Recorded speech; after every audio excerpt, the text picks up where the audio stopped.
काशीपुर गांव में गिरिवर और उसकी पत्नी शकुंतला रहते थे। वे दोनों बहुत ही गरीब थे। उनके पास खेती करने के लिए अपनी जमीन भी नहीं थी। गिरिवर दूसरों के खेतों में मजदूरी करता था। गिरिवर और शकुंतला की एक बेटी थी उर्मी। उर्मी की उम्र 10 साल थी, लेकिन वो काफी फुर्तीली थी। घर के कामों में उर्मी अपनी माँ शकुंतला का हाथ बटाती थी और चूल्हा जलाने के लिए जंगल से लकड़ियां भी चुनकर लाती थी। माँ, मैं जंगल से लकड़ियां लाने जा रही हूँ। ठीक है उर्मी, शाम होने से पहले जल्दी घर आ जाना। उर्मी की माँ, मुझे कुछ खाने को दे दो। आज मालिक ने जल्दी काम पर बुलाया है। आज खेत में धान की बुआई करनी है। उर्मी के पापा, आज तो घर में सिर्फ चावल रखा है, वही बना देती हूँ। शाम को आते समय कुछ राशन लेते आना। ठीक है उर्मी की माँ।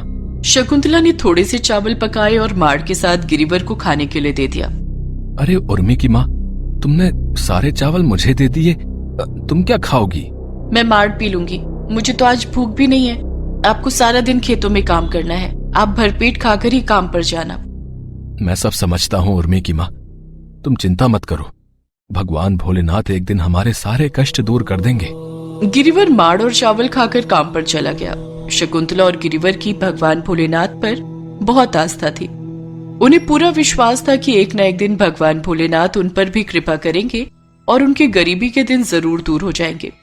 उस दिन गिरिवर जब खेत में काम कर रहा था तो बारिश की बूंदें पड़ने लगी। धीरे धीरे बारिश बहुत तेज हो गई और गिरिवर भीगने लगा। तुम लोगों को काम ना करने के बहाने चाहिए। थोड़ी सी बारिश हुई नहीं, बस काम नहीं करना है। फसल रुपाई नहीं हो सकती है तो मेरे घर के बाहर कबाड़ जमा है, इसको आज साफ कर दो। मालिक, इतनी बारिश में? हाँ, आज ही ये काम खत्म करो, नहीं तो पैसे नहीं मिलेंगे। गिरिवर को शकुंतला की बात याद आ जाती है कि घर में खाने के लिए कुछ भी नहीं है। अगर आज भी पैसे नहीं मिले तो आज भूखा ही सोना पड़ेगा। मजबूर होकर गिरिवर बारिश में भीगकर ही कबाड़ की सफाई करने लगा। ईश्वर, बारिश भी आज ही होनी थी। मूसलाधार बारिश रुकने का नाम ही नहीं ले रही थी और गिरिवर बारिश में बुरी तरह से भीग चुका था। सुबह से शाम हो गई। गिरिवर बारिश में भीगकर काम करता रहा। शाम को काम खत्म होने के बाद, मालिक, मैंने सारा काम कर दिया है। ठीक है, ये लो पैसे। मालिक ने गिरिवर को 200 रुपए दिए। मालिक, ये तो बहुत कम है। मैंने सारा दिन बारिश में भीगकर काम किया है। मालिक ने डांटते हुए कहा, इतने पैसे बहुत हैं, इससे ज्यादा का काम तुमने किया भी नहीं है।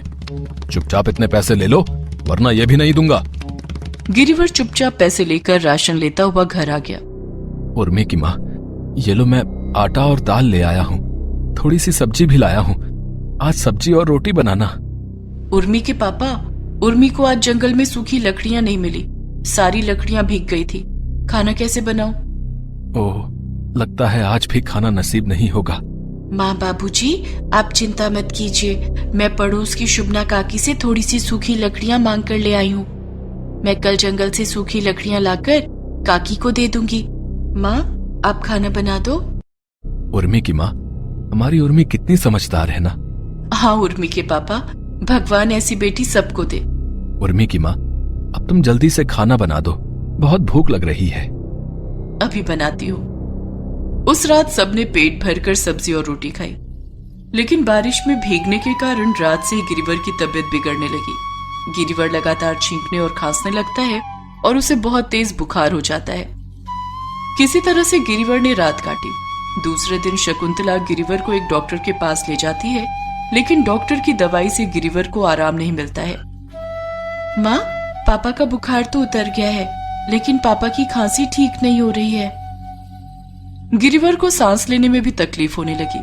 गिरिवर का स्वास्थ्य दिन पर दिन गिरता जा रहा था और खांसते खांसते उसका बुरा हाल हो गया था। शकुंतला गिरिवर को डॉक्टर के पास ले जाती है। इन्हें अस्थमा हो गया है, मैं कुछ दवाइयां लिख देता हूँ, इन्हें रोज खिलानी होंगी। डॉक्टर की महंगी दवाइयों के लिए शकुंतला के पास पैसे नहीं थे। शकुंतला खुद मजदूरी की तलाश में बाहर जाने लगी। मजदूरी करके शकुंतला जो थोड़े पैसे कमाती वो सब गिरिवर के इलाज में खर्च हो जाते। दिन बीत रहे थे, लेकिन गिरिवर के स्वास्थ्य में कोई सुधार नहीं आ रहा था। एक दिन, अरे शकुंतला, सावन का महीना चल रहा है, तू कांवड़ लेकर क्यों नहीं हरिद्वार जाती है और भोले बाबा को जल चढ़ा दे। भोले बाबा तेरे सारे कष्ट दूर कर देंगे। लेकिन काकी, मेरे पास तो कावड़ यात्रा करने के लिए भी पैसे नहीं है। माँ, काकी ठीक कह रही हैं। भोले बाबा को जल चढ़ाने से शायद पिताजी ठीक हो जाए। तुम चिंता मत करो माँ, कावड़ तो मैं बना लूंगी। अब उर्मी रोज जंगल जाकर लकड़ियां चुनने लगी और कावड़ बनाने लगी। वो जंगल में बिखरे हुए डिब्बे और बोतलें इकट्ठी करने लगी। 2-3 दिन में उर्मी ने जल भरने के लिए डिब्बे और बोतलें लगाकर लकड़ियों से 2 कावड़ बनाकर तैयार कर लिए। माँ देखो, हमारा कावड़ बनकर तैयार हो गया। उर्मी बेटा, कावड़ तो तैयार हो गया, लेकिन हमारे पास पहनने के लिए तो यही फटे पुराने कपड़े हैं। कोई बात नहीं माँ, भगवान भोलेनाथ को हमारे कपड़ों से क्या लेना देना। माँ, हमें तो उन्हें अपनी श्रद्धा से जल चढ़ाना है। लेकिन उर्मी बेटा, तेरे पिताजी को अकेला छोड़कर हम कैसे चले जाएं? हमारे पीछे उनका ख्याल कौन रखेगा? अरे शकुंतला, गिरिवर तो मेरे बेटे जैसा है। थोड़े दिनों की तो बात है, गिरिवर का ध्यान मैं रखूंगी। तुम लोग कावड़ यात्रा पर जाओ। दूसरे दिन शकुंतला और उर्मी फटे पुराने कपड़ों में ही लकड़ी और डब्बों से बने कावड़ को लेकर कावड़ यात्रा पर निकल पड़ते हैं। उर्मी बेटा, मैंने कहा था हमारी हालत कावड़ यात्रा पर जाने लायक नहीं है। देख, लोग हमारा मजाक उड़ा रहे हैं। ओफो माँ, तुम सिर्फ हमारे लक्ष्य पर ध्यान रखो। हमारा लक्ष्य सिर्फ भोले बाबा को जल चढ़ाना है। लोगों की तरफ ध्यान मत दो। शकुंतला और उर्मी रास्ते में बने कावड़िया शिविर में रुककर आराम करते और कुछ खा पीकर फिर से अपनी यात्रा करने लगते।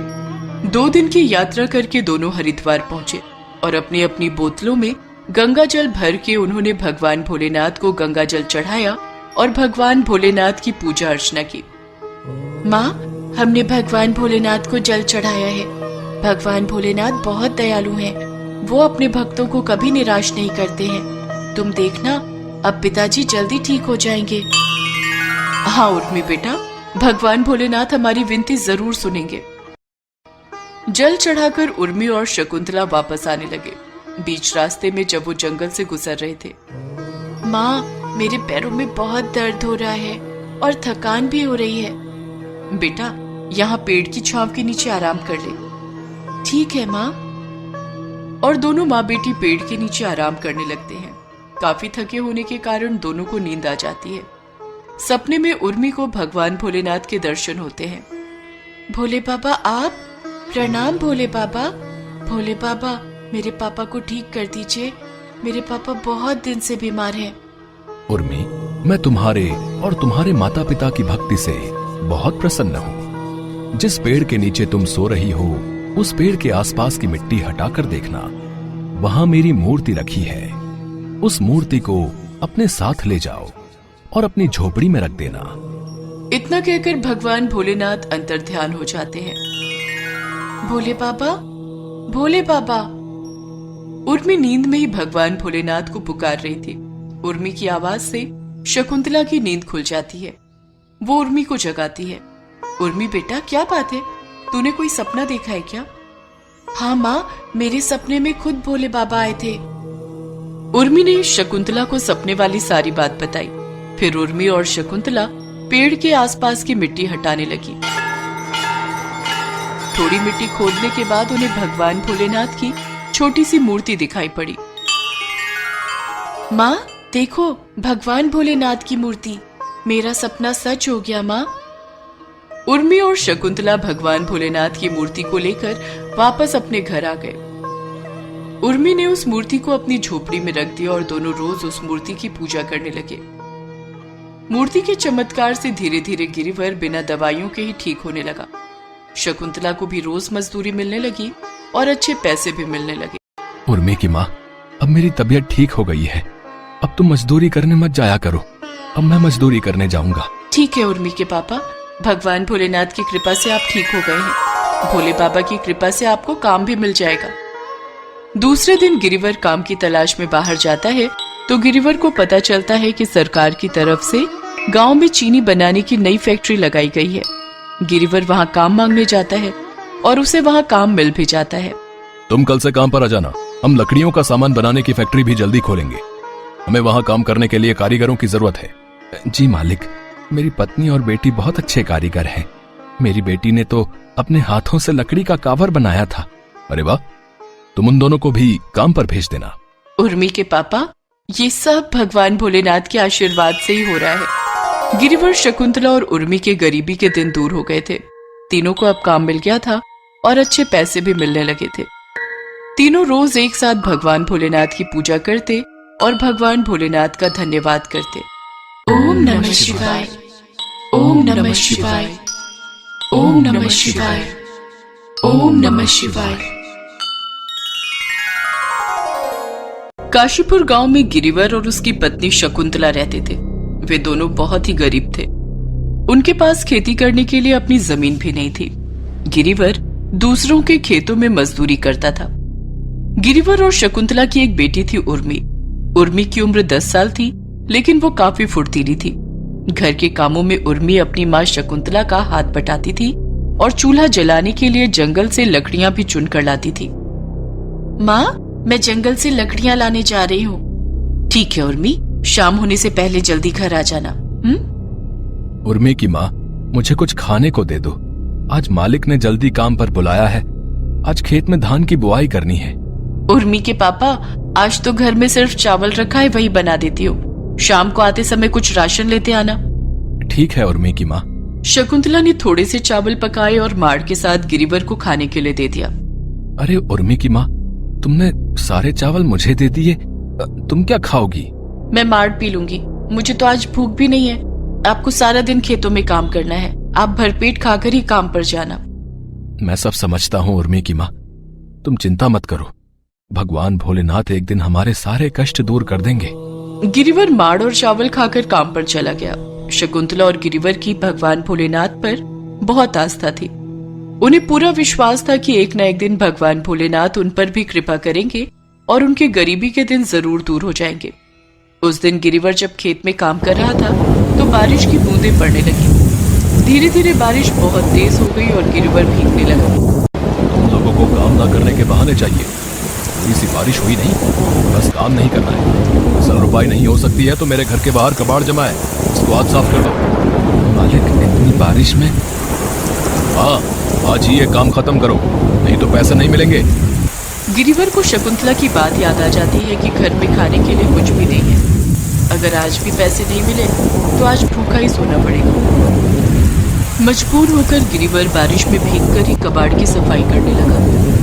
ईश्वर, बारिश भी आज ही होनी थी। मूसलाधार बारिश रुकने का नाम ही नहीं ले रही थी और गिरिवर बारिश में बुरी तरह से भीग चुका था। सुबह से शाम हो गई। गिरिवर बारिश में भीगकर काम करता रहा। शाम को काम खत्म होने के बाद मालिक, मैंने सारा काम कर दिया है। ठीक है, ये लो पैसे। मालिक ने गिरिवर को 200 रुपए दिए।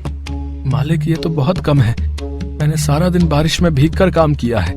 मालिक ने डांटते हुए कहा, इतने पैसे बहुत हैं, इससे ज्यादा का काम तुमने किया भी नहीं है।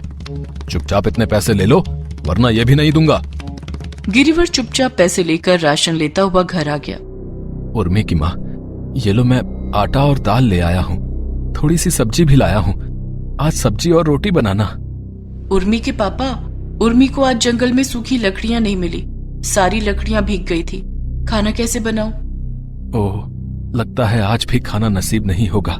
माँ, बाबूजी, आप चिंता मत कीजिए। मैं पड़ोस की शुभना काकी से थोड़ी सी सूखी लकड़ियां मांग कर ले आई हूँ। मैं कल जंगल से सूखी लकड़ियां लाकर काकी को दे दूंगी। माँ, आप खाना बना दो। उर्मी की माँ, हमारी उर्मी कितनी समझदार है ना। हाँ उर्मी के पापा, भगवान ऐसी बेटी सबको दे। उर्मी की माँ, अब तुम जल्दी से खाना बना दो, बहुत भूख लग रही है। अभी बनाती हूँ। उस रात सबने पेट भरकर सब्जी और रोटी खाई, लेकिन बारिश में भीगने के कारण रात से ही गिरिवर की तबीयत बिगड़ने लगी। गिरिवर लगातार छींकने और खांसने लगता है और उसे बहुत तेज बुखार हो जाता है। किसी तरह से गिरिवर ने रात काटी। दूसरे दिन शकुंतला गिरिवर को एक डॉक्टर के पास ले जाती है, लेकिन डॉक्टर की दवाई से गिरिवर को आराम नहीं मिलता है। माँ, पापा का बुखार तो उतर गया है, लेकिन पापा की खांसी ठीक नहीं हो रही है। गिरिवर को सांस लेने में भी तकलीफ होने लगी। गिरिवर का स्वास्थ्य दिन पर दिन गिरता जा रहा था और खांसते खांसते उसका बुरा हाल हो गया था। शकुंतला गिरिवर को डॉक्टर के पास ले जाती है। इन्हें अस्थमा हो गया है, मैं कुछ दवाइयां लिख देता हूँ, इन्हें रोज खिलानी होंगी। डॉक्टर की महंगी दवाइयों के लिए शकुंतला के पास पैसे नहीं थे। शकुंतला खुद मजदूरी की तलाश में बाहर जाने लगी। मजदूरी करके शकुंतला जो थोड़े पैसे कमाती वो सब गिरिवर के इलाज में खर्च हो जाते। दिन बीत रहे थे लेकिन गिरिवर के स्वास्थ्य में कोई सुधार नहीं आ रहा था। एक दिन, अरे शकुंतला, सावन का महीना चल रहा है, तू कांवड़ लेकर क्यों नहीं हरिद्वार जाती है और भोले बाबा को जल चढ़ा दे। भोले बाबा तेरे सारे कष्ट दूर कर देंगे। लेकिन काकी, मेरे पास तो कांवड़ यात्रा करने के लिए भी पैसे नहीं है। माँ, काकी ठीक कह रही हैं, भोले बाबा को जल चढ़ाने से शायद पिताजी ठीक हो जाएं। तुम चिंता मत करो माँ, कांवड़ तो मैं बना लूंगी। अब उर्मी रोज जंगल जाकर लकड़ियां चुनने लगी और कांवड़ बनाने लगी। वो जंगल में बिखरे हुए डिब्बे और बोतलें इकट्ठी करने लगी। 2-3 दिन में उर्मी ने जल भरने के लिए डिब्बे और बोतलें लगाकर लकड़ियों से 2 कांवड़ बनाकर तैयार कर लिए। माँ देखो, हमारा कांवड़ बनकर तैयार हो गया। उर्मी बेटा, कांवड़ तो तैयार हो गया, लेकिन हमारे पास पहनने के लिए तो यही फटे पुराने कपड़े हैं। कोई बात नहीं माँ, भगवान भोलेनाथ को हमारे कपड़ों से क्या लेना देना। माँ, हमें तो उन्हें अपनी श्रद्धा से जल चढ़ाना है। लेकिन उर्मी बेटा, तेरे पिताजी को अकेला छोड़कर हम कैसे चले जाएं? हमारे पीछे उनका ख्याल कौन रखेगा? अरे शकुंतला, गिरिवर तो मेरे बेटे जैसा है, थोड़े दिनों की तो बात है। गिरिवर का ध्यान मैं रखूंगी, तुम लोग कांवड़ यात्रा पर जाओ। दूसरे दिन शकुंतला और उर्मी फटे पुराने कपड़ों में ही लकड़ी और डब्बों से बने कांवड़ को लेकर कांवड़ यात्रा पर निकल पड़ते हैं। उर्मी बेटा, मैंने कहा था हमारी हालत कांवड़ यात्रा पर जाने लायक नहीं है। देख, लोग हमारा मजाक उड़ा रहे हैं। ओफो माँ, तुम सिर्फ हमारे लक्ष्य पर ध्यान रखो। हमारा लक्ष्य सिर्फ भोले बाबा को जल चढ़ाना है, लोगों की तरफ ध्यान मत दो। शकुंतला और उर्मी रास्ते में बने कांवड़िया शिविर में रुककर आराम करते और कुछ खा पीकर फिर से अपनी यात्रा करने लगते। 2 दिन की यात्रा करके दोनों हरिद्वार पहुंचे और अपनी अपनी बोतलों में गंगा जल भर के उन्होंने भगवान भोलेनाथ को गंगा जल चढ़ाया और भगवान भोलेनाथ की पूजा अर्चना की। माँ, हमने भगवान भोलेनाथ को जल चढ़ाया है। भगवान भोलेनाथ बहुत दयालु हैं, वो अपने भक्तों को कभी निराश नहीं करते हैं। तुम देखना, अब पिताजी जल्दी ठीक हो जाएंगे। हाँ उर्मी बेटा, भगवान भोलेनाथ हमारी विनती जरूर सुनेंगे। जल चढ़ाकर उर्मी और शकुंतला वापस आने लगे। बीच रास्ते में जब वो जंगल से गुजर रहे थे, माँ, मेरे पैरों में बहुत दर्द हो रहा है और थकान भी हो रही है। बेटा, यहाँ पेड़ की छांव के नीचे आराम कर ले। ठीक है माँ।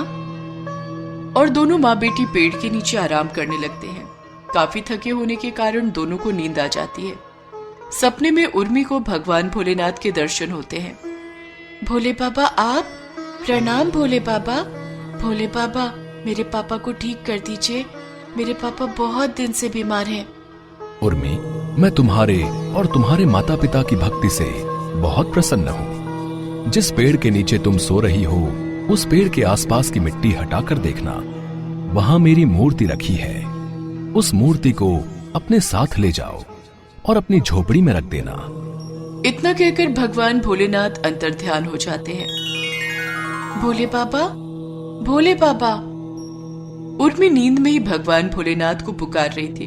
उर्मी की आवाज से शकुंतला की नींद खुल जाती है। वो उर्मी को जगाती है। उर्मी बेटा, क्या बात है, तूने कोई सपना देखा है क्या? हाँ माँ, मेरे सपने में खुद भोले बाबा आए थे। उर्मी ने शकुंतला को सपने वाली सारी बात बताई। फिर उर्मी और शकुंतला पेड़ के आसपास की मिट्टी हटाने लगी। थोड़ी मिट्टी खोदने के बाद उन्हें भगवान भोलेनाथ की छोटी सी मूर्ति दिखाई पड़ी। माँ देखो, भगवान भोलेनाथ की मूर्ति। मेरा सपना सच हो गया माँ। उर्मी और शकुंतला भगवान भोलेनाथ की मूर्ति को लेकर वापस अपने घर आ गए। उर्मी ने उस मूर्ति को अपनी झोपड़ी में रख दिया और दोनों रोज उस मूर्ति की पूजा करने लगे। मूर्ति के चमत्कार से धीरे धीरे गिरिवर बिना दवाइयों के ही ठीक होने लगा। शकुंतला को भी रोज मजदूरी मिलने लगी और अच्छे पैसे भी मिलने लगे। उर्मी की माँ, अब मेरी तबीयत ठीक हो गई है, अब तुम मजदूरी करने मत जाया करो। अब मैं मजदूरी करने जाऊंगा। ठीक है उर्मी के पापा, भगवान भोलेनाथ की कृपा से आप ठीक हो गए हैं। भोले बाबा की कृपा से आपको काम भी मिल जाएगा। दूसरे दिन गिरिवर काम की तलाश में बाहर जाता है तो गिरिवर को पता चलता है कि सरकार की तरफ से गांव में चीनी बनाने की नई फैक्ट्री लगाई गई है। गिरिवर वहां काम मांगने जाता है और उसे वहां काम मिल भी जाता है। तुम कल से काम पर आ जाना, हम लकड़ियों का सामान बनाने की फैक्ट्री भी जल्दी खोलेंगे। हमें वहां काम करने के लिए कारीगरों की जरूरत है। जी मालिक, मेरी पत्नी और बेटी बहुत अच्छे कारीगर हैं। मेरी बेटी ने तो अपने हाथों से लकड़ी का कावर बनाया था। अरे वाह, तुम उन दोनों को भी काम पर भेज देना। उर्मी के पापा, ये सब भगवान भोलेनाथ के आशीर्वाद से ही हो रहा है। गिरिवर, शकुंतला और उर्मी के गरीबी के दिन दूर हो गए थे। तीनों को अब काम मिल गया था और अच्छे पैसे भी मिलने लगे थे। तीनों रोज एक साथ भगवान भोलेनाथ की पूजा करते और भगवान भोलेनाथ का धन्यवाद करते। ओम नमः शिवाय, ओम नमः शिवाय, ओम नमः शिवाय, ओम नमः शिवाय। सोनपुर गांव में गीता अपने पति चंदर और सास मालती देवी के साथ रहती थी। गीता की शादी को 7 साल हो गए थे, लेकिन उसकी अब तक कोई संतान नहीं हुई थी। गीता की सास मालती देवी बहुत बूढ़ी हो चली थी और बीमार रहने लगी थी। बहू, अब तो पोते का मुंह दिखा दे, मैं चैन से मर सकूंगी। लेकिन गीता और चंदर की लाख कोशिशों के बाद भी गीता की गोद नहीं भर रही थी। उन दोनों ने डॉक्टर को दिखाकर अपना इलाज भी कराया, लेकिन फिर भी गीता की गोद सूनी ही थी। इस बात से गीता हमेशा उदास और दुखी रहती थी। गीता, हो सकता है हमारी किस्मत में ही संतान का सुख ना हो। इतना परेशान होने की जरूरत नहीं है। लेकिन माँ जी, उनको कैसे समझाऊं? उनको तो बस किसी तरह एक पोता चाहिए। गांव की औरतें गीता को बांझ कहने लगी थीं और वो गीता से बात भी नहीं करती थीं। एक बार गांव में बने कुएं से औरतें पानी भरने आती हैं। तभी वहां गीता भी मटका लेकर पानी भरने आती है। जल्दी चलो बहन, वो बांझ आ रही है, उसका मुंह देख लिया तो ना जाने क्या अनर्थ हो जाएगा। हाँ हाँ बहन, चलो यहां से। औरतें गीता को देखकर वहां से चली जाती हैं। गीता ये सब सुन लेती है। घर आकर गीता फूट फूट कर रोने लगती है। क्या बात है गीता, तुम क्यों रो रही हो?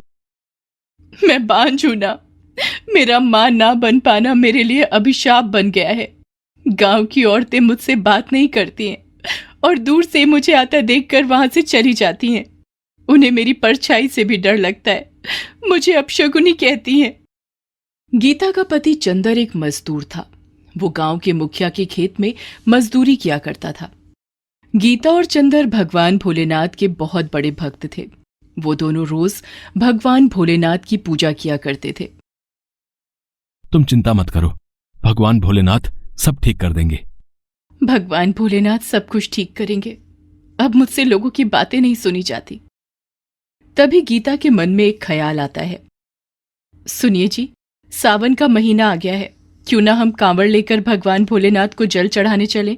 शायद भगवान भोलेनाथ खुश होकर हमारी झोली भर दें। बहुत ही अच्छा ख्याल है। मैं कल ही मुखिया जी से छुट्टी की बात करता हूं। अरे बारिश का मौसम है, इस समय तो खेतों में ज्यादा काम है। फसल की देखभाल कौन करेगा? अभी कोई छुट्टी वुट्टी नहीं मिलेगी। जी ठीक है मालिक। चंदर शाम को घर आता है और गीता से कहता है कि मुखिया जी ने उसे छुट्टी देने से मना कर दिया है। ठीक ही है, हम दोनों ही चले जाएंगे तो माँ का ख्याल कौन रखेगा? ऐसा करते हैं, मैं अकेली कांवड़ लेकर चली जाती हूँ। तुम अकेली जाओगी? तुम इतनी दूर कभी अकेली नहीं गई हो, तुम कैसे जाओगी? आप चिंता मत करो जी, मैं अकेली चली जाऊंगी। आप कुछ पैसों का इंतजाम कर दो बस। ठीक है। चंदर दूसरे दिन मुखिया जी से कुछ पैसे उधार मांगता है। अरे अभी तो महीना भी पूरा नहीं हुआ और तू उधार मांगने चला आया? मालिक, मेरी पत्नी कांवड़ यात्रा पर जा रही है, उसी के लिए पैसे चाहिए मालिक। ठीक है, ये लो पैसे, लेकिन 1 महीने बाद ये पैसे सूद समेत वापस करने होंगे। ठीक है मालिक। चंदर गीता को पैसे दे देता है। ये लो पैसे गीता, और तुम कांवड़ लेकर जाने की तैयारी करो। गीता उन पैसों से कांवड़ और अपने लिए भगवा रंग के कपड़े खरीद कर लाती है। अगले ही दिन गीता कांवड़ लेकर भोले बाबा को जल चढ़ाने निकल पड़ती है। अच्छा जी, मैं चलती हूँ, आप अपना ध्यान रखना। अच्छा माँ जी, मैं चलती हूँ, भगवान भोलेनाथ आपकी रक्षा करेंगे। भगवान भोलेनाथ तेरी यात्रा सफल करें बहू। बोल बम, बोल बम, बोल बम, बोल बम, बोल बम, बोल बम। गीता मन ही मन भगवान भोलेनाथ से प्रार्थना करती हुई जाती है। हे भोलेनाथ, मेरी झोली में भी संतान का सुख दे दो। हे भोलेनाथ, मुझ गरीब पर अपनी कृपा करो। चलते चलते गीता थक जाती तो रास्ते में रुककर आराम कर लेती। रास्ते में उसे कांवड़ लेकर जाने वाले दूसरे श्रद्धालु भी मिलते हैं। उन लोगों के साथ चलते चलते गीता को पता ही नहीं चला कि उसने कितना लंबा सफर तय कर लिया है। भगवान भोलेनाथ के भजन गाकर करीब 1 सप्ताह तक पैदल चलकर वो बाबा भोलेनाथ के दरबार में पहुंची। वहां गीता ने अपनी पूरी श्रद्धा के साथ भगवान भोलेनाथ से मन्नत मांगी। हे भोलेनाथ, अगर मुझे संतान की प्राप्ति हुई तो मैं अपने पति के साथ हर साल कांवड़ लेकर आपको जल चढ़ाने आऊंगी। गीता कांवड़ लेकर वापस लंबी यात्रा करके अपने घर आने लगती है, लेकिन लौटते समय रास्ते में गीता को कांवड़ यात्रा के लिए चंदर ने जो मुखिया से कर्ज लिया था उसकी चिंता सताने लगती है। हे भगवान, मुखिया का कर्जा कैसे चुकाएंगे? सूद भी देना पड़ेगा। हमारे पास तो 2 वक्त की रोटी के लिए भी पैसे नहीं हैं। हे भोलेनाथ, आप ही कुछ मदद कीजिए। गीता भगवान भोलेनाथ से मदद मांगती है और चिंता परेशानी में डूबी हुई घर पहुंचती है। गीता मालती देवी और चंदर को प्रसाद देती है। ये लीजिए, ये प्रसाद मुखिया जी को दे दीजिए और थोड़ा प्रसाद गांव में बांट दीजिए। चंदर गांव में तो प्रसाद बांट देता है, लेकिन मुखिया के सामने जाने की उसकी हिम्मत नहीं हो रही थी। मुखिया जी कर्ज के पैसे मांगेंगे, मैं उन्हें इतने पैसे कहां से दूंगा? उनसे कह दूंगा कि हर महीने मेरे मेहनताने में से अपने पैसे काट लें। ये सोचकर चंदर मुखिया जी को प्रसाद देने जाता है। मालिक, ये बाबा भोलेनाथ का प्रसाद है। ठीक है चंदर, लाओ, जय भोलेनाथ की। मालिक, मैं सोच रहा था कि आपके कर्ज और सूद के पैसे अभी तो नहीं दे पाऊंगा। आप हर महीने मेरे पैसों में से थोड़े थोड़े पैसे काट लेना। इससे आपका कर्ज भी चुकता हो जाएगा और मुझे ज्यादा परेशानी भी नहीं होगी। लेकिन भगवान भोलेनाथ के आशीर्वाद से मुखिया जी का दिल पसीज गया। अरे कैसा कर्ज? चंदर, वो पैसे तो मैंने भगवान भोलेनाथ की पूजा के लिए दिए थे। उन पैसों को तुम कर्ज मत समझो, उसे मेरी तरफ से भगवान भोलेनाथ की पूजा के लिए सहायता राशि समझ लो। मुखिया की बात सुनकर चंदर को अपने कानों पर विश्वास नहीं हुआ। चंदर को लगा जैसे कोई चमत्कार हो गया हो। क्या कहा मालिक? कर्जा माफ हो गया? अरे वो तो कर्ज था ही नहीं चंदर, है? वो तो भगवान भोलेनाथ की पूजा के लिए मेरी तरफ से छोटी सी भेंट थी। चंदर खुशी से झूम उठा। आपका बहुत बहुत धन्यवाद मालिक। सच में भगवान भोलेनाथ ने मुझ पर बहुत बड़ी कृपा की है। चंदर खुशी खुशी अपने घर जाता है और सारी बात गीता को बताता है। हाँ, भगवान भोलेनाथ ने हमारी बहुत मदद की है। ये सब भगवान भोलेनाथ के आशीर्वाद से ही हुआ है। हाँ गीता, तुम ठीक कहती हो। भगवान भोलेनाथ ने हम गरीबों की बहुत बड़ी समस्या हल कर दी। हे भगवान भोलेनाथ, तेरा बहुत बहुत धन्यवाद। ऐसे ही हम पर अपनी कृपा बनाए रखना। कांवड़ यात्रा से लौटने के कुछ ही महीनों बाद गीता और चंदर के घर में खुशखबरी आती है। गीता के पैर भारी हो जाते हैं और 9 महीने बाद गीता ने बहुत ही सुंदर और स्वस्थ बालक को जन्म दिया। गीता के आंगन में किलकारियां गूंजने लगी। अब गीता के सिर से बांझ और अपशकुन होने का कलंक मिट गया था। चंदर की मां मालती देवी का भी स्वास्थ्य सुधर जाता है। अरे वाह, अब मुझे खेलने के लिए एक पोता मिल गया। हे बाबा भोलेनाथ, आपने मुझ बुढ़िया पर बहुत बड़ी कृपा की है। आपका बहुत बहुत धन्यवाद। आपकी कृपा से हमारे घर को चिराग मिल गया है। मालती देवी अब सारा दिन अपने पोते के साथ खेलती। गांव की औरतों ने गीता से बातचीत करना शुरू कर दिया। बहन, हमें माफ कर दो। हमने तुम्हारे साथ बहुत गलत किया। बहन, ये सब मेरी कांवड़ यात्रा के बाद ही हो सका है। भगवान भोलेनाथ ने हमारे सारे दुख दूर कर दिए।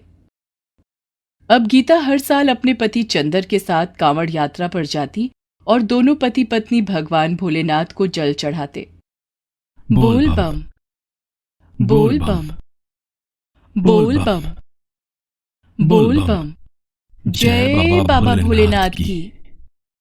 मुखिया भी चंदर के काम से बहुत खुश रहने लगा था और उसे दुगना मेहनताना देता था।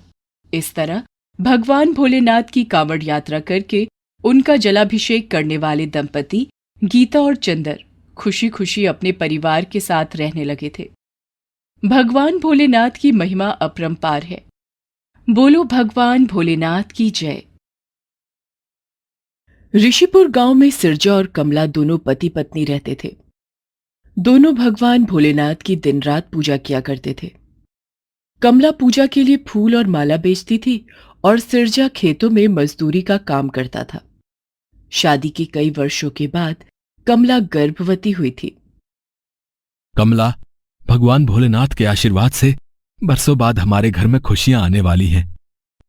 हम दोनों हर साल कांवड़ लेकर भोले बाबा को जल चढ़ाने जाते हैं।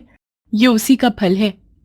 लेकिन कमला, इस वर्ष मैं अकेला ही कांवड़ यात्रा पर जाऊंगा। तुम्हें इस हालत में कांवड़ की कठिन यात्रा पर जाने की जरूरत नहीं है। ठीक है, जैसा आप कहें। ओम नमः शिवाय, ओम नमः शिवाय, ओम नमः शिवाय, ओम नमः शिवाय।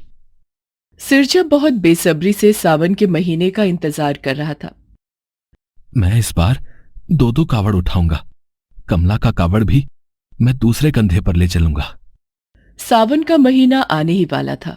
सिरजा दोगुनी मेहनत से अपने मालिक के खेत में मजदूरी कर रहा था। उस दिन सिरजा के साथ दूसरे मजदूर नहीं थे और सिरजा खेत में अकेला ही काम कर रहा था। तभी खेत का निरीक्षण करने उसका मालिक केशव वहां आया। सिरजा, फसल बुआई का काम आज हो जाएगा ना? जी मालिक। तुमने खेत में खाद और पानी डाल दिया? जी मालिक, अभी डाल दूंगा। क्या तुमने खेत में अभी तक खाद और पानी नहीं डाला? तो फसल की बुआई आज कैसे कर पाओगे?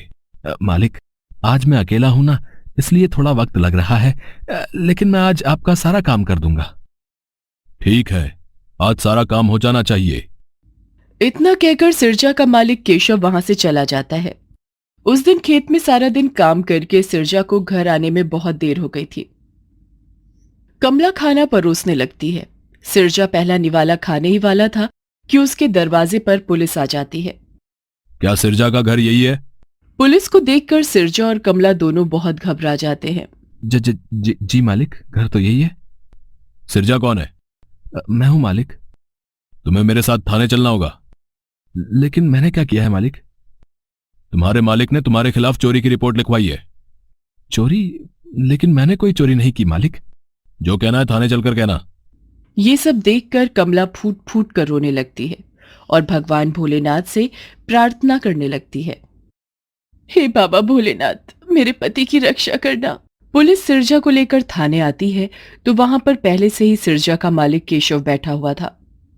थानेदार साहब, आज जब मैं खेत पर काम का निरीक्षण करने गया तो मेरे गले से सोने की चेन टूटकर वहां गिर गई और सिरजा खेत में अकेला काम कर रहा था। मेरी सोने की चेन सिरजा ने ही चुराई है। नहीं मालिक, मैंने आपकी सोने की चेन नहीं चुराई। आपको जरूर कोई गलतफहमी हुई है। केशव गांव का रसूखदार आदमी था। पुलिस ने केशव की बात मानकर सिरजा को चोरी के आरोप में जेल में डाल दिया। सिरजा के रोने गिड़गिड़ाने का भी केशव और पुलिस पर कोई असर नहीं हुआ। उस रात सिरजा घर नहीं लौटा। दूसरे दिन थाने जाकर देखती हूं क्या बात है। कमला सिरजा से मिलने थाने जाती है। कमला ने देखा कि सिरजा जेल में बंद था। कमला, मालिक के सोने की चेन चोरी हो गई है और चोरी का इल्जाम मुझ पर लगाया गया है, इसलिए मुझे पुलिस ने जेल में डाल दिया है। अब हम क्या करें? मुझे तो भोले बाबा की बहुत चिंता हो रही है। सावन का महीना आ गया है। सोचा था इस बार मैं दो कावड़ लेकर भोले बाबा को जल चढ़ाने जाऊंगा। आप परेशान मत होइए। इस बार कांवड़ यात्रा पर मैं जाऊंगी और वो भी दो कांवड़ लेकर। नहीं नहीं सिरजा, ऐसा मत करना। तुम्हारी हालत ठीक नहीं है। ऐसे में दो दो कावड़ लेकर यात्रा करना बहुत कठिन होगा। रास्ते में कभी भी कुछ भी हो सकता है। भोले बाबा मेरी मदद जरूर करेंगे, मुझे उन पर पूरा भरोसा है। भोले बाबा हमारी प्रतीक्षा कर रहे होंगे। अगर हम दोनों में से कोई भी नहीं गया तो भोले बाबा नाराज हो जाएंगे। आप देखना, भोले बाबा हमारी सारी परेशानी दूर कर देंगे। ठीक है सिरजा, भोलेनाथ तुम्हें शक्ति दे। और कमला कांवड़ यात्रा पर जाने की तैयारी करने लगती है। वो दो दो कांवड़ सजाती है। कमला अपने दोनों कंधों पर कांवड़ लेकर भोले बाबा को चढ़ाने के लिए गंगाजल लेने निकल पड़ती है। बोल बम, बोल बम, बोल बम, बोल बम। कमला बोल बम का नारा लगाती हुई अपनी यात्रा करने लगती है। 9 माह की गर्भवती होने के कारण उसे रास्ते में काफी कठिनाई हो रही थी। कमला रास्ते में रुककर आराम करती और फिर अपने दोनों कंधों पर कावड़ लेकर चलने लगती। वो मन ही मन भोले बाबा से प्रार्थना करती जा रही थी कि उसके पति सिरजा के माथे से चोरी का कलंक धुल जाए। कैलाश पर्वत पर बैठी माता पार्वती भगवान भोलेनाथ से कहती हैं, प्रभु, कमला 9 माह से गर्भवती है और इस हालत में ये अपने दोनों कंधों पर कांवड़ लेकर आपको जल चढ़ाने निकली है। इसने अपनी परवाह नहीं की। अगर इसे रास्ते में कुछ हो गया तो आप कैसे इसकी मदद करेंगे? देवी, एक स्त्री होने के नाते कमला की मदद आपको करनी पड़ेगी। कमला और सिरजा की परीक्षा की घड़ी अब समाप्त होने वाली है।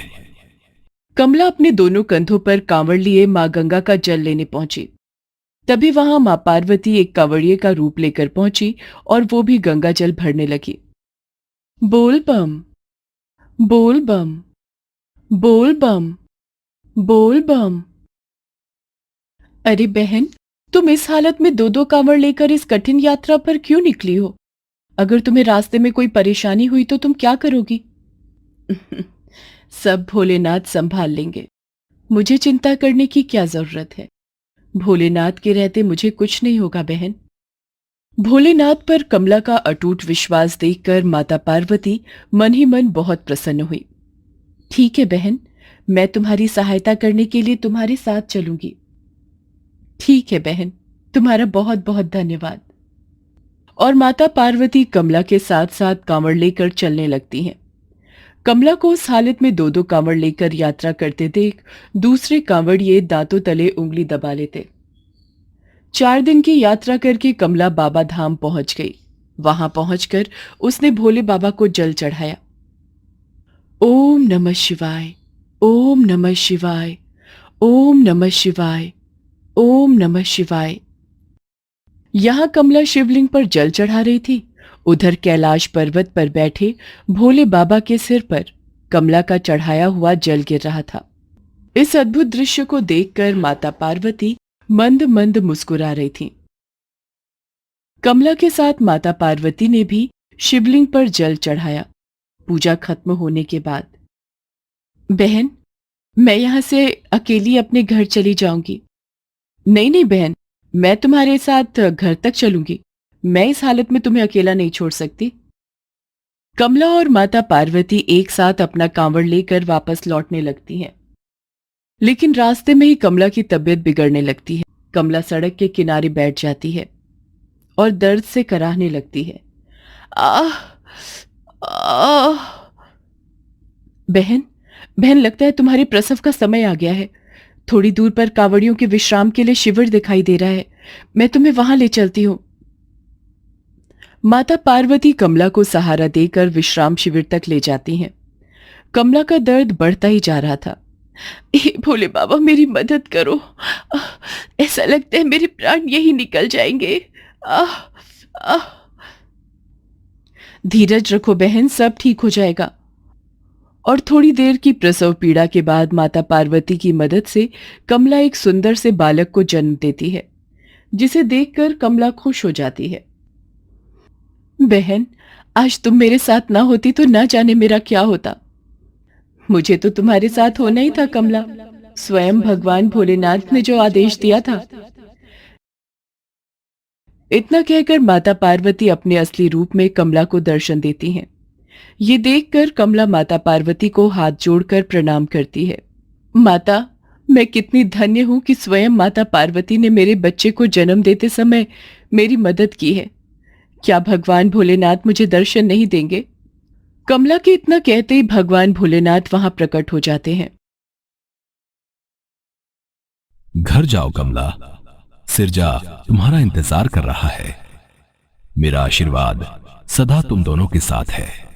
ओम नमः शिवाय, ओम नमः शिवाय, ओम नमः शिवाय, ओम नमः शिवाय।